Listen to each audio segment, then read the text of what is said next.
If you just started playing and your chords sound like this,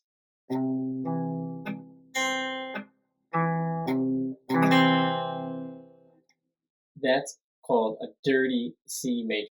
You're probably thinking your fingers are too fat, too weak, or you aren't musical. None of these are true. You don't have bad fingers, you have bad leverage.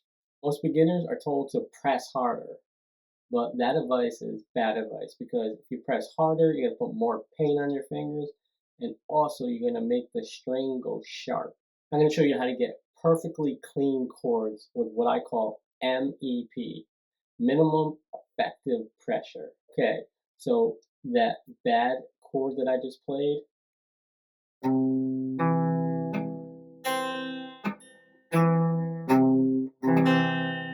that's usually about how it sounds for beginners, or even worse than that, but along those lines. What you want to do, take that third finger, move it towards that metal wire. That's called the fret wire. You hear that buzzing? You move it here. That is the sweet spot. And the other issue beginners have is muting the other strings below it. And the reason for that is because their fingers are too flat on the guitar neck. You want to arch it. Can you see that? You want to have an arch so the strings have room to ring out. So arch your fingers. So instead of getting this, you get this.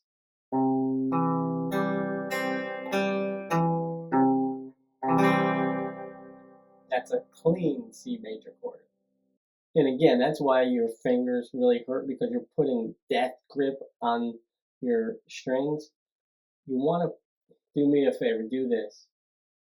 Put your finger, just your third finger, on that third fret of the A string there. Now, don't press down yet, just put your finger right over the string and put a little more pressure, hardly any more pressure on the string. Okay, just a little bit more. Okay, we got the buzzing. And just a tiny bit more pressure. See that what that difference is? There's the buzzing, and I put a tiny bit more pressure. And it's ringing out. And once again, make sure it's near the fret wire, not in the middle of the fret, because that is the sweet spot for it to ring out. Now you guys try that for yourself. Leave a comment below too, letting me know how well that worked. I know it works. I've been doing this for 38 years. So here's how you actually get better. Most people strum a chord and think, okay, that's close enough. Here, we refuse close enough. We keep practicing that until we get it right. Most teachers will say, just keep practicing. But they forget to tell you that you have to execute the correct practice. You can practice, but if you're practicing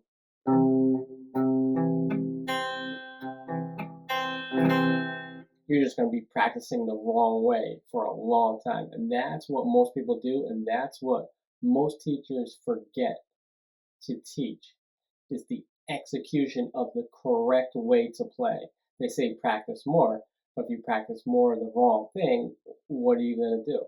You're going to end up doing the wrong thing more times over and over. And that's where a lot of people end up having bad habits for years and have to go back and relearn the right way. So I hope this helps. Okay, so I'm going to summarize now. So to not get the dirty C major chord or any dirty chord,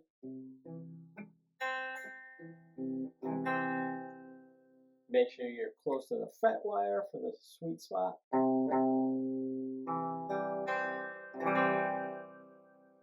Make sure you're using MEP, minimum effective pressure. Like out of say like 1 to 10, maybe pressure would be like a 2.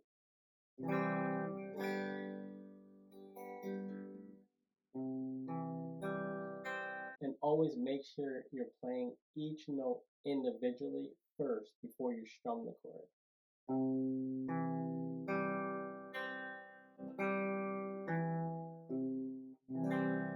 It does two things. One, it finds out where the core problem is.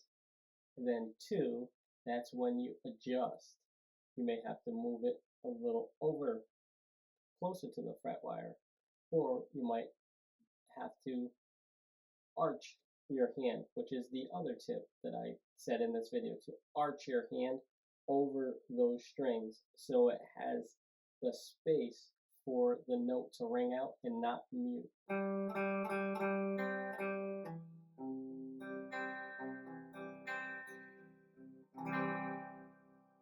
And if you have any questions as well, just leave a comment below or just saying this word. I'd love to hear what other questions you have and other videos that you would like me to do